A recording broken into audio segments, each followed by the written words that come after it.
자, 오늘은 크리스찬 스타트 12번째 시간입니다. 오늘도 헌금에 대한 두 번째 이야기로 사랑의 통로 헌금이라는 제목으로 하나님의 말씀 나누기를 소원합니다. 다행히 여러분 지난주 설교를 듣고 나서 교회를 떠나겠다고 연락하신 분이 한 분도 없어서 얼마나 제가 감사했는지 어제까지 가는 마음을 졸여가며 이렇게 있었습니다. 그리고 이제 두 번째 또 헌금의 설교를 하려고 왔더니 오늘 또 처음 오신 분들이 꽤 보여요. 여러분 오해하지 마십시오. 이음동산교회가 돈 얘기만 하는 교회가 아니라는 것들 기억하셨으면 좋겠습니다. 여러분 우리 지난주에 헌금이 축복의 통로임을 들었습니다. 그 축복의 통로가 될 수 있는 이유는 우리가 복을 받기 위해 헌금하는 것이 아니라 이미 받은 복을 알기에, 하나님의 은혜를 알기에, 전적인 하나님의 주권을 믿음으로 고백하기에 감사함으로 드리는 것, 이것이 헌금이라고 나눴습니다. 그리고 이렇게 드려진 헌금은 하나님의 영광을 위해 드려져야 되는데, 하나님의 영광을 위해 쓰여져야 되는데, 함께 성도들이 모여 예배하며 기뻐하는 이 시간을 위해 쓰여질 뿐만 아니라 우리가 사랑으로 함께해야 될 우리의 이웃들, 우리 공동체 안에 사랑이 필요한 자들, 그리고 하나님의 사랑이 흘려보내야 되는 또 다른 생명이 있는, 생명이 쏟아나 있는 그곳으로 우리 헌금이 사용되어져야 된다라고 그렇게 나눴습니다. 그렇게 쓰여질 때 그것이 하나님의 영광이 되는 헌금이고, 그것이 하나님이 기뻐 받으시는 헌금이라고 나눴습니다. 사랑하는 여러분, 그런 의미로 다시 한번 여러분에게 권면합니다. 이렇게 한번 따라할까요? 헌금합시다. 우리 한 번 더 인사했으면 좋겠습니다. 기쁨으로 드립시다.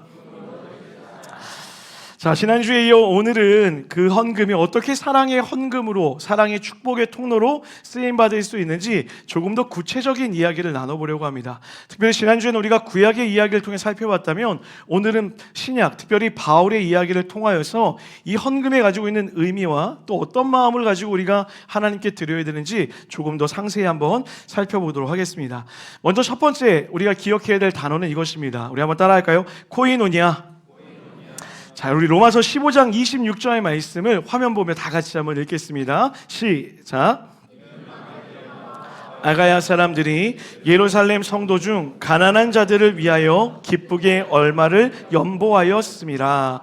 자, 구약에 이어 신약에 가서 헌금의 새로운 단어가 하나 등장하고 있는데요, 연보라고 하는 이 단어입니다.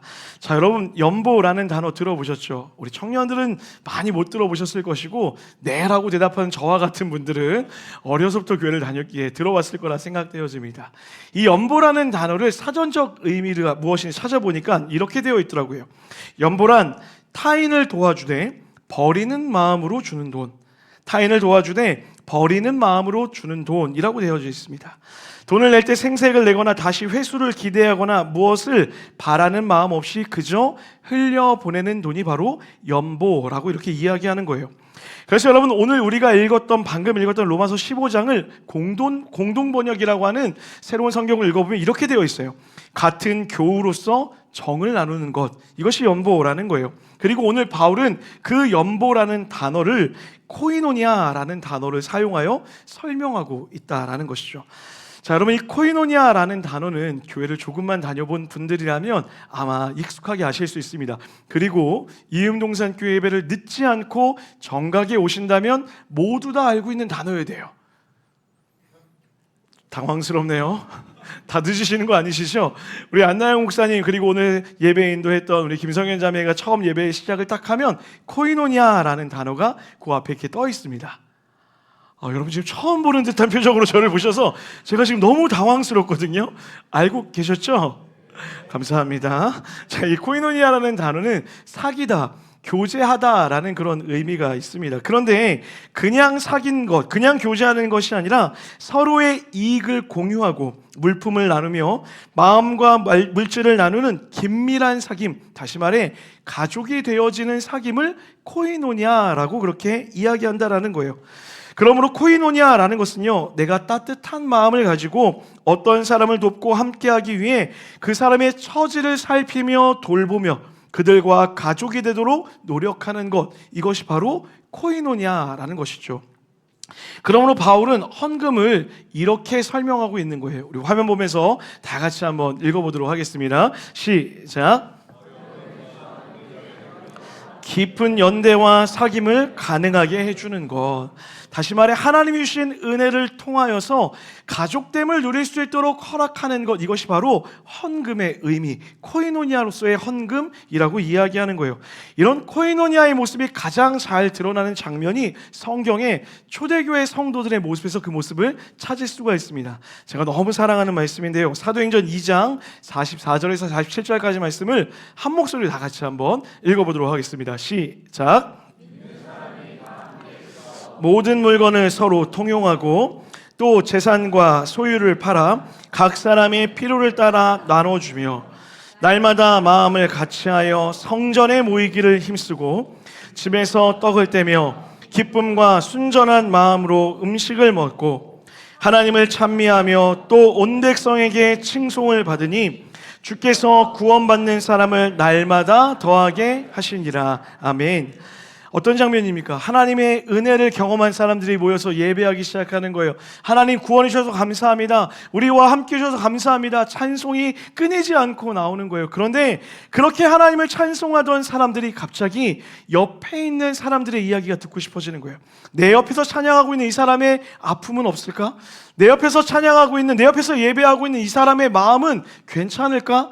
그들의 이야기에 귀를 기울이고 싶고 그들의 마음에 들어가 그들의 삶에 함께하고 싶고 그들의 형편을 돌보고 싶은 그 마음이 일어나기 시작했다라는 거예요. 다시 얘기해서 하나님과 나에게 집중됐던, 우리 둘만의 관계에 집중했던 그 모든 것이 이제는 나와 함께하고 있는 이 공동체를 향하여 시선이 번져지고 있다라는 거예요.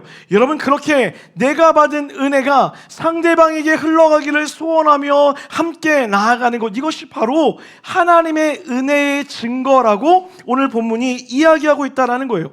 여러분, 인간은 본질적으로 나 중심적인 삶을 살아갈 수밖에 없습니다. 그런 인간이 나라는 자기중심성을 뛰어넘어서 우리가 되어지는 순간을 경험하는 것, 이것이야말로 하나님이 주시는 최고의 축복이자 은혜라는 거예요. 사랑하는 여러분, 저는 여러분이 이 은혜, 구원의 은혜, 하나님과 나와의 관계의 회복뿐만 아니라 그 구원을 통하여 우리의 시선이 다른 누군가에게로 흘러가는 은혜가 있게 되기를 주님의 이름으로 간절히 축원합니다. 여러분, 이 은혜가 가져다 준 축복이 무엇인 줄 아십니까? 우리 한 번만 더 따라합니다. 기준과 조건이 사라지게 됩니다. 자, 여러분, 오늘 본문 아까 방금 읽었던 사도행전 2장의 말씀을 한번 보세요. 서로의 물건을 통용하고 나누었다라고 이야기해요. 그렇게만 기록되어 있다는 거예요. 무슨 말입니까? 기준이 없어요. 조건이 기록되어 있지 않는 거예요. 언제까지 갚아라, 내가 누구를 도와야 되겠다, 가족에게만 도왔다, 사랑하는 사람에게만 주었다라고 하는 조건과 기준이 그 안에 보여지지 않는다라는 거예요. 무조건이었다라는 거예요. 여러분, 우리는 이것을 사랑이라고 표현하는데 이런 무조건적인 사랑에 대해서 우리는 그동안 너무 많이 들어왔어요. 그 사랑이 무엇이죠? 아가페의 사랑이라는 거예요. 내가 무엇인가 자격이 있는 사람, 조건이 있는 사람을 사랑하는 것이 아니라 아무 자격과 조건과 상관없이 먼저 나의 사랑을 통하여 사랑을 받는 그 사람이 의미 있는 존재가 되어지는 것, 그것이 아가페의 사랑이라고 우리 나누었잖아요. 우리가 아가페의 사랑으로 조건 없는 우리가 하나님의 사랑을 받았다고요. 그렇기 때문에 그 아가페의 사랑을 받은 우리가 이제는 그 아가페의 사랑으로 코이노니아를 이루기 위하여 헌금하며 그를 도울 수 있어야 된다라고 바울이 이야기하고 있다라는 거예요. 사랑하는 여러분, 저는 이 아가페의 사랑, 이 코이노니아의 의미가 무엇인지 너무나 잘 느끼며 살아가고 있어요.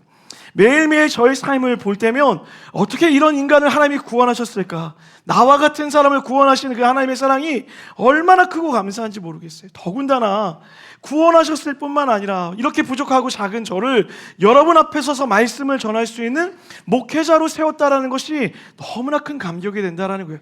더 큰 은혜가 무엇인 줄 아십니까? 제가 여러분의 이야기가 궁금해요. 제가 여러분의 마음의 이야기가 너무 듣고 싶어요. 그렇다고요. 뭐 당신이 그래봤자 난 안 말할 건데 막 이런 표정으로 지금 그런 마음 가져봐 막 이런 표정으로 도도하게 저를 쳐다보셔갖고 새벽마다 기도할 때면 여러분, 제가 정말 여러분의 삶의 이야기가 궁금하고 여러분과 함께하고 싶은 마음이 제 안에 진심으로 가득 생겨나는 것을 보게 돼요. 여러분, 저는 제가 저를 너무나 잘 알아요. 제가 얼마나 이기적인 사람인지 저 자신을 너무나 잘 안다고요. 여러분, 놀라지 마세요. 저는 혼자 있을 때가 가장 행복한 사람이에요. 많은 분들이 잘 안 믿는데 저는 너무 혼자 있는 게 좋아요. 그래서 여러분, 사역 목사들이 이렇게 모여 있는 모임에 가면 항상 구석에 앉아 있어요. 앞에 나서지 않아요. 절대 그 앞에서 뭘 하지 않아요. 저와 같이 다니는 그분 한 분이 계시거든요. 이렇게 좀 크시고 이런 분이 있는데, 그분이 항상 앞에 나서서 뭘 하기 때문에 제가 함께 따라가는 거지, 저는 항상 뒤에서 조용히 있는다라는 거예요. 그런데 유독 여러분을 만나면 말도 많아지고 여러분과 무엇인가 함께하고 싶은 마음이 있다라는 거예요. 기도 제목을 나눠주시면 무엇이든 돕고 싶은 마음이 있어요. 어려운 분들이 있다면 내 모든 것을 다 털어 여러분에게 다 드릴 준비가 되어 있다라는 거예요. 또 설교를 듣고 내일 전화하셔서 돈 달라고 하시면 안 됩니다. 여러분, 제가 매일 아침마다 하는 첫 번째 일과가 있어요. 일어나면 새벽 예배에 나와서 새벽 예배가 딱 끝나고 나면 하는 것이 무엇이냐면, 오늘의 생일자가 누구인지 확인해요. 우리 성도들의 오늘 생일이 누가인지 확인하고 그분에게 꼭 선물을 보냅니다. 선물을 보낼 때는 책임감과 의무감으로 보내는 것이 아니에요. 마음이 담겨 있는 거예요. 어떤 분들은 그만하세요, 오늘까지만 하세요 라고 얘기하는데 계속 할 거예요. 안 할 거예요. 큰일 날 뻔했네요. 오늘 왜 이렇게 버벅대시? 계속 할 거예요. 여러분, 말리지 마세요. 제가 허락할 수 있는, 제가 할 수 있는 한까지는 마음을 다해 하고 싶다라는 거예요. 이유가 있어요, 여러분. 하나님이 주신 은혜가 너무 크기에 그 사랑으로 여러분을 섬길 수 있는 이 시간이 저에게 은혜인 것을 알아 기쁨으로 사랑하며 섬길 수 있게 되어진다라는 거예요. 여러분, 이것이 바로 하나님이 이야기하신, 오늘 바울이 이야기하는 코이노니아로서의 헌금의 의미가 되어진다는 것이요. 이것이 우리가 재정이 흘러가야 되는 방법이 되어야 된다는 거예요. 사랑하는 여러분, 하나님께서 여러분에게 모든 것을 주셨습니다. 믿으십니까? 그 주신 것을 흘려보내도록 허락하신 것, 이것이 은혜라는 거예요. 그러므로 우리 사랑하는 이음의 모든 성도들은 그 받은 은혜를 내게만 가두어두고 나에게만 누리는 것이 아니라 나와 함께하는 자들에게 기쁨으로 흘려보낼 수 있는 은혜가 있게 되기를 주님의 이름으로 완전히 축원합니다. 우리 그런 의미로 옆 사람하고 한번 이렇게 인사했으면 좋겠습니다. 이번 주에 제가 밥 사겠습니다.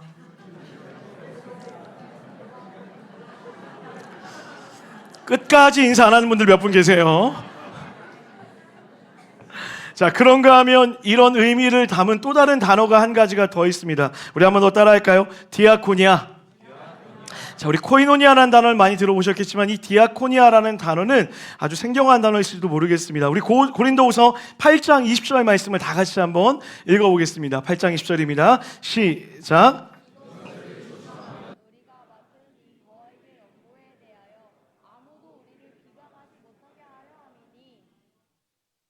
자, 오늘 이 연보라는 단어가 한 번 더 등장하고 있는데요. 우리가 방금 읽었던 로마서에서는 이 연보를 코이노니아라고 번역했는데, 반대로 오늘 고린도후서에서는, 지금 읽은 고린도후서에서는 말이 안 나오죠. 이 연보라는 단어를 디아코니아라는 단어를 사용해서 설명하고 있어요.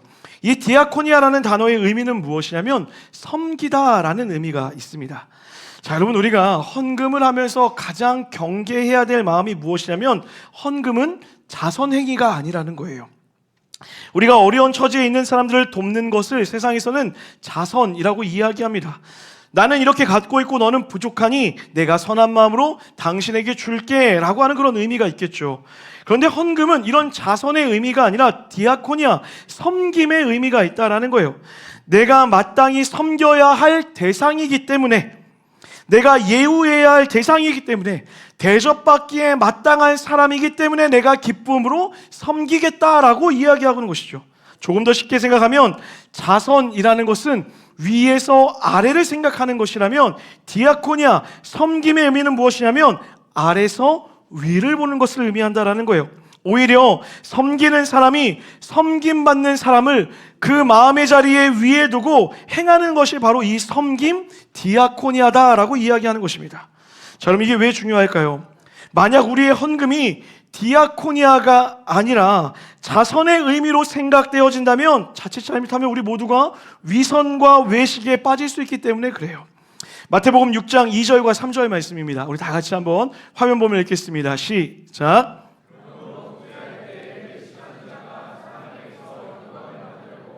회당과 거리에서 하는 것 같이 너희 앞에 나팔을 불지 말라. 진실로 너희에게 이르노니 그들은 자기 상을 이미 받았느니라. 자, 오늘 말씀에서 예수님이 외식하는 자, 겉으로 드러내고자 하는 자들을 꾸짖고 있어요. 그 이유가 무엇이라고요? 내가 헌금을 얼마나 많이 했는지 나팔을 불듯이 그들에게 자랑하며 이야기하고 있다라는 것이죠. 그런 자들에게 뭐라고 얘기하는 거예요? 그렇게 드리는 헌금은 옳지 않다라고 꾸짖고 있다라는 것이죠. 여러분, 놀랍게도 이런 외식하는 자들의 모습은 오늘날 교회 안에서도 우리가 많이 찾아볼 수가 있습니다. 내가 헌금을 얼마나 했다, 내가 누구를 얼마만큼 도왔다, 내가 이렇게 큰 돈을 들였다라고 말하는 것, 더 큰 문제는 무엇입니까? 교회가 그렇게 서로 경쟁하도록 만든다라는 거예요. 여러분, 제가 이음동산교회를 개척하면서 몇 가지 결정한 상황 중에 하나가 무엇이냐면 절대로 주보에 헌금하는 사람들의 이름을 기록하지 않겠다라는 거였어요. 오해하지 마십시오. 주보에 헌금자의 이름을 적는 것이 처음부터 문제가 있었다라는 그런 의미를 담고 있는 것이 아니에요. 그런데 저와 같은 목회자들의 문제겠죠. 그리고 성도들 안에도 그런 자들이 있다라는 거예요. 그 안에 적혀있는 이름을 보면서 누가 헌금을 했고 누가 얼마를 냈고 누가 많이 내었다라고 얘기하면서 비교하며 그것이 마치 상급인 마냥 이야기하는 잘못된 문화가 우리 안에 자리 잡혀 있었다라는 것이죠. 마치 큰 돈을 헌금하면 칭찬받을 사람이고 마치 적은 돈을 들이면 부족한 사람인 것처럼 말하는 말도 안 되는 그런 문화와 형성들이 우리 안에 자리 잡아 있었다라는 거예요. 사랑하는 여러분, 단호하게 말씀드립니다. 하나님은 그런 헌금은 기뻐받지 않으십니다. 하나님은 우리의 헌금이 내가 능력이 있어서 내가 가진 게 많아서 자선을 베풀듯이 누군가를 돕기 위해 내어놓고 나의 이름이 높아지기 위해 드려지는 그런 헌금을 기뻐받지 않으신다는 거예요. 그래서 여러분, 이어지는 3절과 4절에 너무나 귀한 말씀을 우리에게 남겨주신 거예요. 우리 믿음의 고백으로 다 같이 한번 3절과 4절 읽도록 하겠습니다. 시작. 내 구제함을 은밀하게 하라. 은밀한 중에 보시는 너의 아버지께서, 우리 동의하신 자만 크게 하면 하겠습니다. 사랑하는 여러분, 이것이 하나님이 우리에게 바라시는 마음이라는 거예요. 여러분, 제가 우리 이음동산교회 성도들이 너무나도 자랑스러울 때가 많지만 특별히 헌금과 관련돼서 귀한 마음이 들 때가 많습니다. 이 교회가 세워질 때 얼마나 많은 분들이 귀한 많은 예물들을 드리셨겠습니까? 그런데 어느 누구도 내가 얼마를 냈는지 이야기해달라고, 나의 이름을 주보에 내달라고, 나의 마음을 말해달라고 언급한 분들이 단 한 분도 없었다라는 거예요. 물론 여러분 중에 혹여라도 그런 마음으로 찾아와서 제 이름을 좀 내어주세요라고 얘기하면 제가 다 놓고 이렇게 얘기했을 거예요. 죄송합니다, 그 헌금 받을 수 없습니다 라고 이야기했을 거예요. 사랑하는 여러분, 하나님은 그런 헌금을 기뻐받지 않으십니다. 하나님께서는 우리의 마음이 담긴 우리의 중심의 헌금을 드리기를 원하시는 분이시지, 이것으로 나의 이름이 높아지거나 누군가를 비교하며 우위에 있는 그런 것들을 절대로 원하지 않으신다라는 거예요. 이런 섬김의 의미가 가장 선명하게 드러나는 사건이 한 가지 있습니다. 마가복음 10장 45절 말씀인데요, 우리 다 같이 한번 읽어보도록 하겠습니다. 시작. 인자가 온 것은 도리어 섬기려 하고 자기 목숨을 많은 사람의 대속물로 주려 함이니라. 아멘. 예수님의 섬김이요, 저 하늘의 모든 보좌를 버리시고 이 땅에 내려오셔서 우리를 향하여 온 마음을 다하여 우리를 살리셨던 그 예수님의 섬김, 그 모습을 담아 우리가 이름도 없이 빛도 없이 사랑하는 교인들과 사랑하는 이웃들을 사랑으로 섬길 수 있어야 된다는 거예요. 그들이 불쌍해서 연민의 마음으로 드리는 것이 아니라 기꺼이 내가 섬겨야 되는 대상이기에, 기꺼이 내가 사랑해야 되는 대상이기에 사랑의 마음으로, 존경의 마음으로, 섬김의 마음으로 헌금하는 것, 이것이 디아코니아, 하나님이 기뻐하시는 헌금이라는 거예요. 전 이음의 모든 성도들이 이렇게 디아코니아의 마음을 가지고 하나님께 기쁨으로 예물 드리는 우리 모두가 되기를 주님의 이름으로 간절히 축원합니다. 자, 그런가 하면 바울은 우리가 어떤 자세로 헌금해야 되는지 조금 더 구체적인 이야기를 이야기하고 있어요. 자, 고린도후서 8장 12절 말씀을 새번역 성경으로 다 같이 한번 읽어보겠습니다. 시작.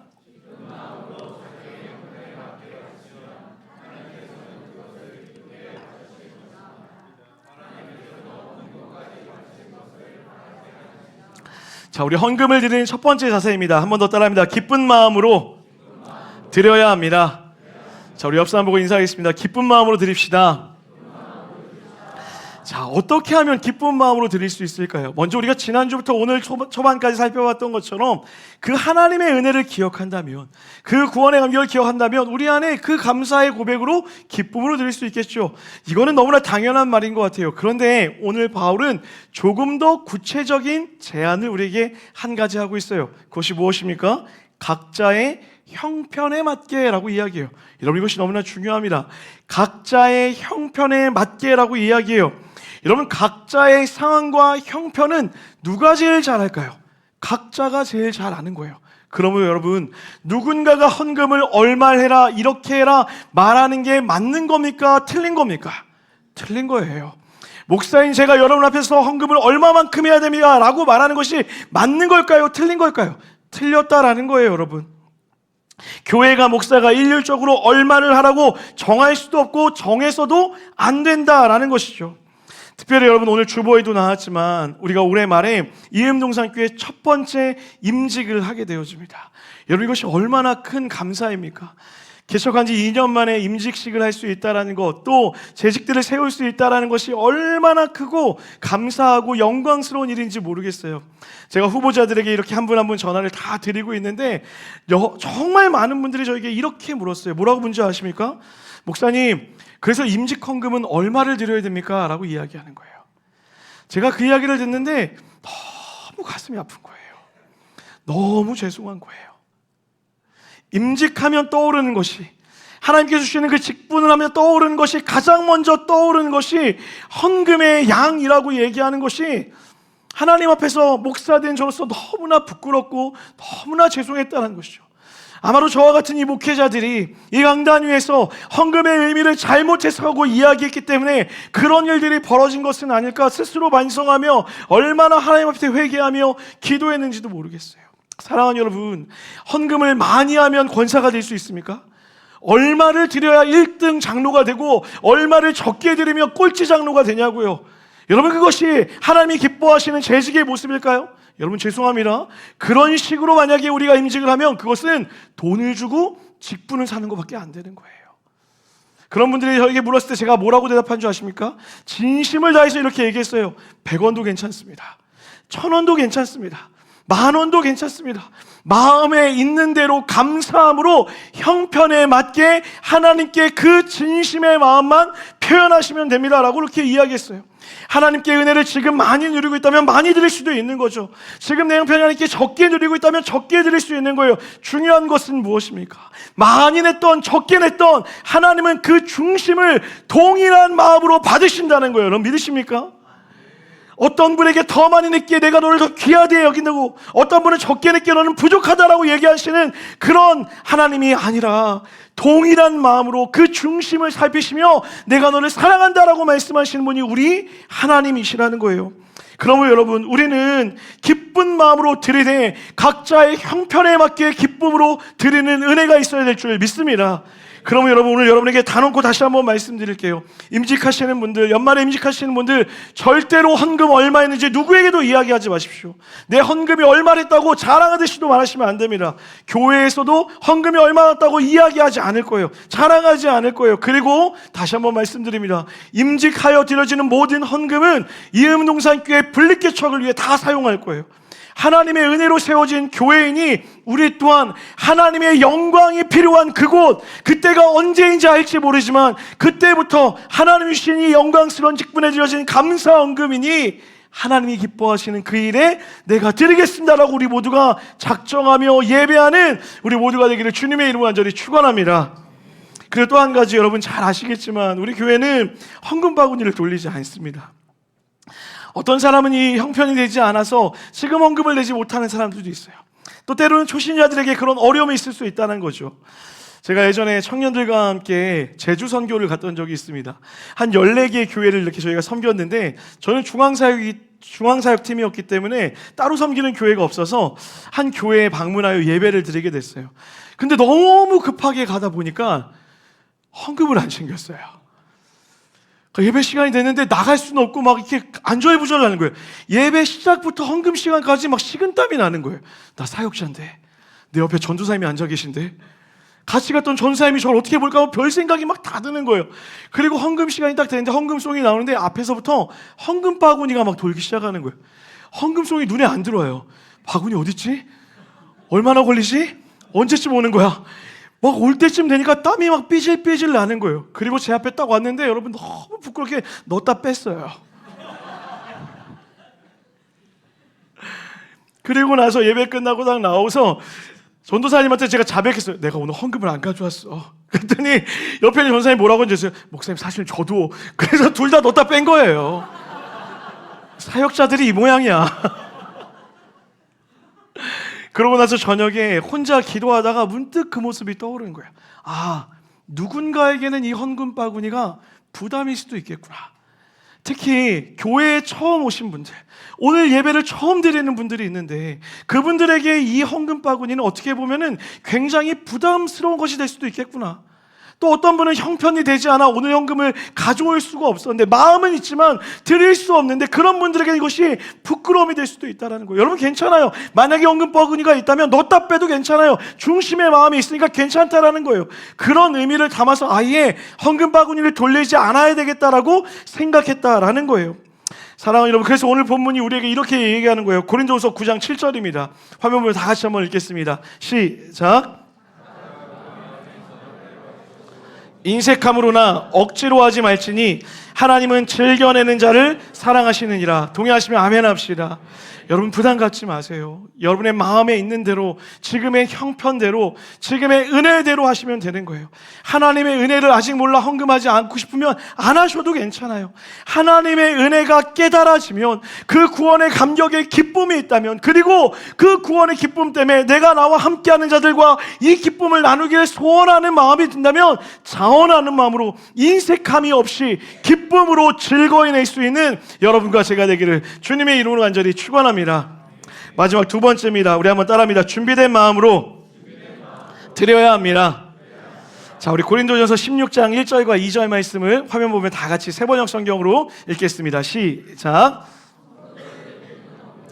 성도들을 도우려고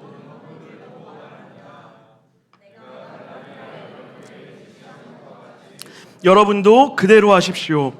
매주 첫날에 여러분은 저마다 수입에 따라 얼마씩을 저축해 두십시오. 그래서 내가 갈 때에 그제야 헌금하는 일이 없게 하십시오.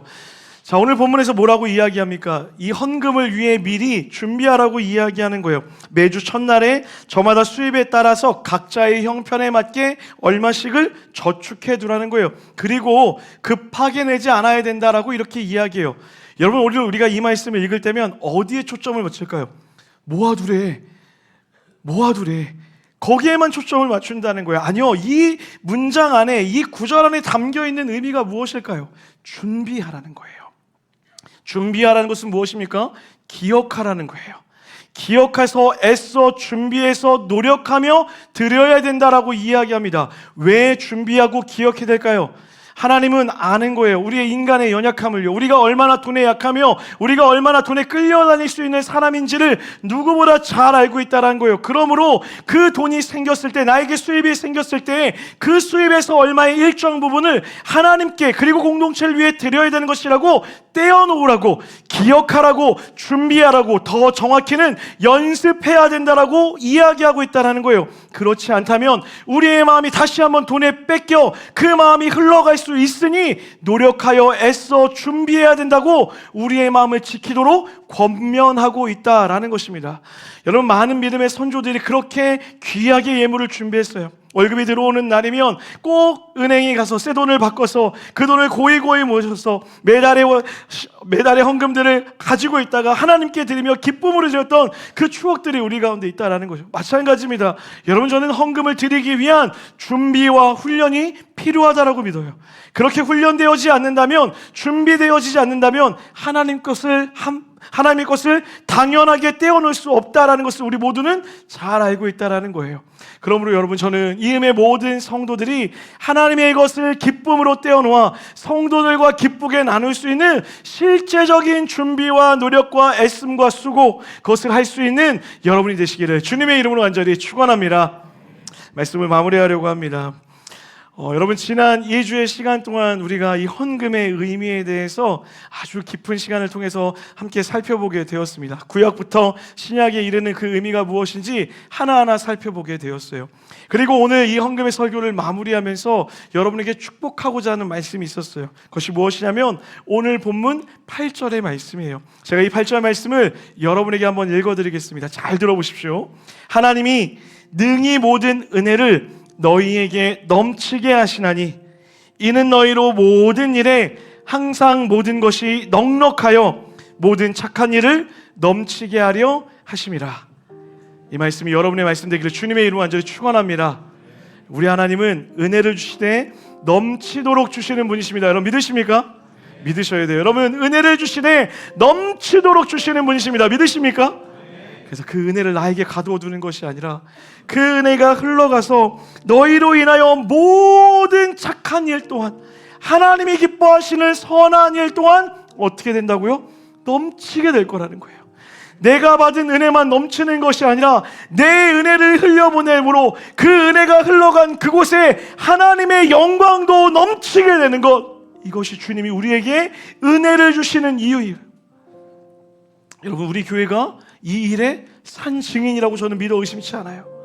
설교를 준비하다가 지난 시간 우리 교회가 세워져 왔던 시간들을 돌아보게 되었어요.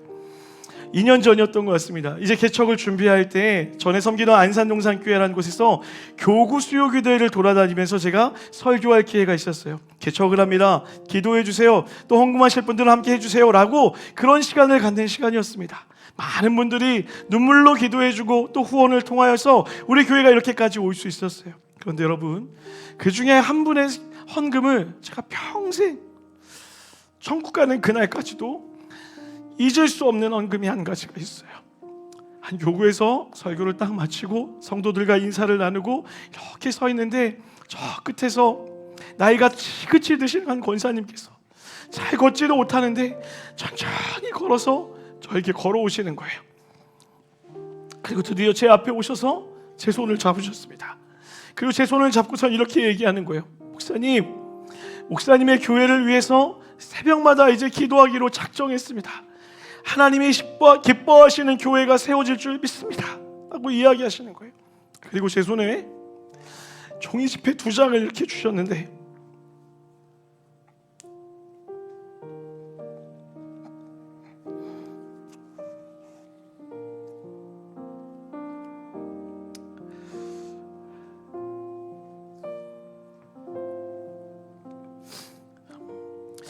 꼬깃꼬깃 쥐어진 1,000원짜리 2장을 주시면서 저한테 이렇게 얘기하시는 거예요. 목사님, 이게 제 전부입니다. 교회를 세워주셔서 감사합니다 라고 이야기하면서 귀하게 써달라고 제 손에 꼭 쥐어주고 가셨어요. 제가 그 헌금을 잊을 수가 없습니다. 그래서 그 헌금을 받고 하나님을 다짐했습니다. 하나님, 하나님의 영광이 드러나는 교회로 사용하여 주십시오. 하나님이 기뻐하시는 교회가 되게 해주십시오라고 마음을 다해 기도하고 오늘까지도 그렇게 달려왔어요. 그 권사님의 헌금뿐만이 아니죠.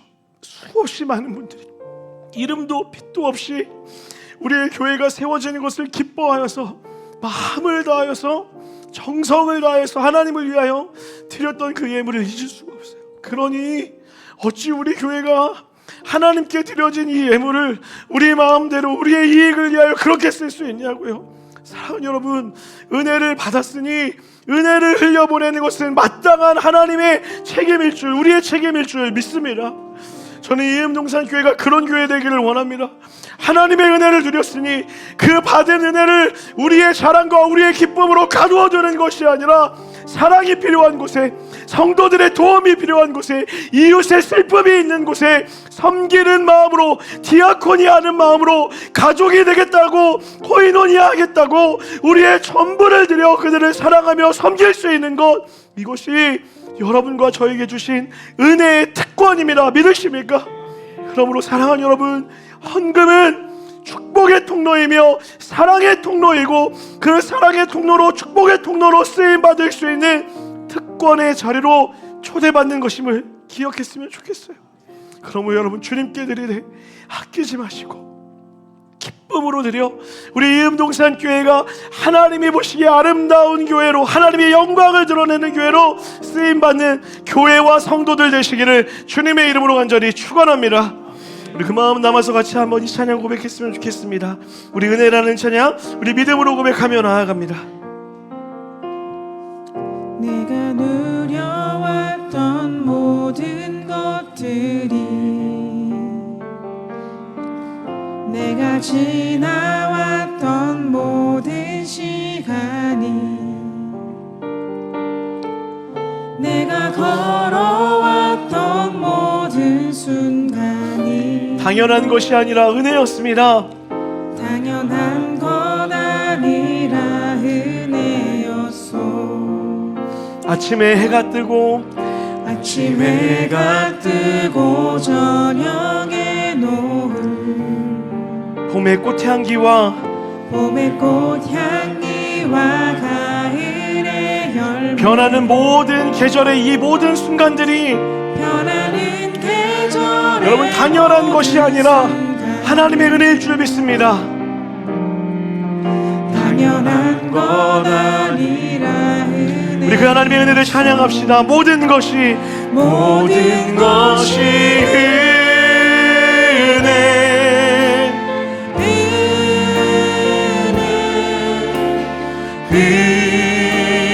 은혜, 한없는 은혜, 내 삶에 당연한 것 하나도 없었던 것을 모든 것이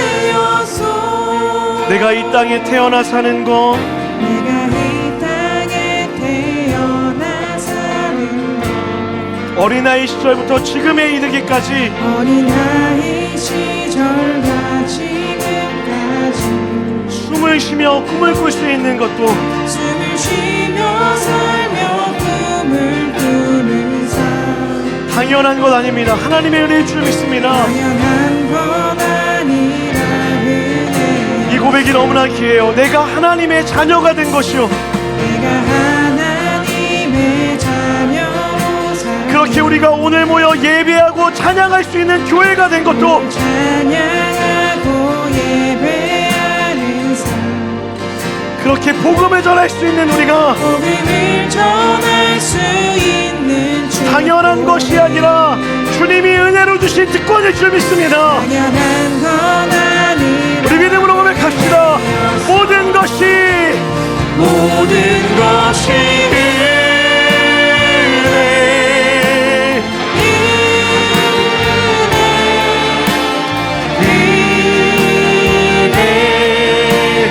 한없는 은혜, 내 삶에 당연한 것 하나도 없었던 모든 것이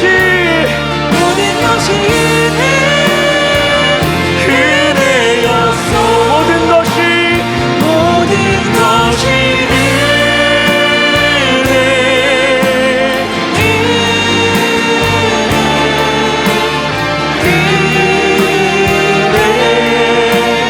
한없는 은혜, 내 삶에 당연한 것 하나도 없었던 것, 주님 모든 것이 은혜일 줄 믿습니다. 우리 믿음의 고백으로 주님을 찬양합니다. 모든 것이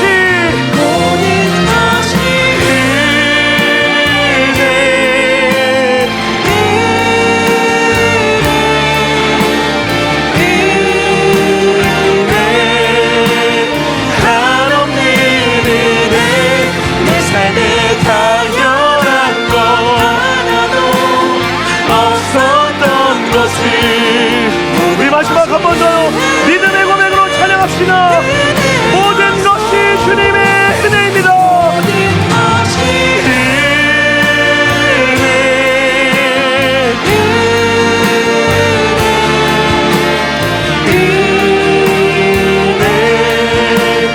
한없는 은혜, 당연한 것 하나도 모든 것이 은혜였소. 사랑하는 여러분, 하나님은 여러분에게 은혜를 넉넉하게 주실 것입니다. 믿으십니까?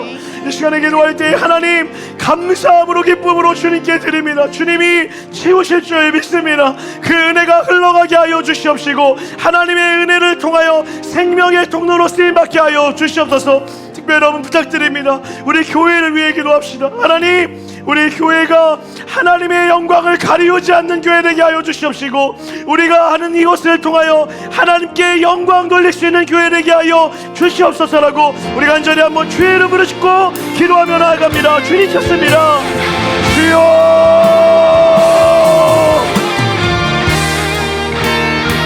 하나님 마음을 다하여 기도하며 나아갑니다. 우리 사랑하는 성도들의 삶에 은혜를 부어주시옵소서. 넉넉함을 부어주시옵소서. 부족함이 없게 하여 주시옵시고 사랑으로 채워주시옵시고 은혜로 채워주시옵소서. 그 사랑의 은혜가 우리의 삶에 넘쳐질 때 우리를 통하여 하나님의 놀라운 영광이 흘러갈 줄 믿습니다. 주여, 우리를 사용하여 주시옵시고 주님의 기쁨이 되어주시도록 인도하여 주시옵소서.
사랑이 많으신 하나님, 우리에게 전부를 주셔서 우리를 사랑하여 주셔서 감사합니다. 하나님, 우리의 삶이 하나님께 모든 것을 받았다라는 것을 기억하는 삶이 되게 하여 주시옵시고 그 은혜에 합당한 반응으로 감사함으로 기쁨으로 드릴 수 있는 우리의 삶이 될 수 있도록 인도하여 주시옵소서. 그래서 주님, 우리가 드리는 연금을 통하여 코이노니아 가족됨이 이루어지게 하여 주시옵시고 디아코니아 섬김의 모습으로 존귀하게 대하며 살아갈 수 있는 우리가 될 수 있도록 축복하여 주시옵소서. 그 흘러넘침이 또 다른 생명을 낳아 착한 일 또한 넘쳐나 생명의 역사가 살아나는 교회로 쓰임받을 수 있도록 인도하여 주시옵소서. 때로는 아버지, 성도들의 삶에 지쳐있는 자들도 있습니다. 하나님, 이때가 지나 하나님의 출소할 때가 되었을 때 그 가정 또한 놀랍게 회복시킬 줄 믿사오니 하나님, 염려 없게 하여 주시옵시고 두려움 없게 하여 주시옵시고 낙담하지 않게 하여 주시옵시고 하나님께 마음의 전부를 드릴 수 있는 우리 모든 이음의 가족들 될 수 있도록 인도하여 주시옵소서. 그렇게 일하실 주님을 찬양하오며 거룩하신 예수 그리스도의 이름 받들어 간절히 기도드렸습니다. 아멘. 우리 하나님께 감사와 영광의 박수 한번 올려드리겠습니다. 아멘.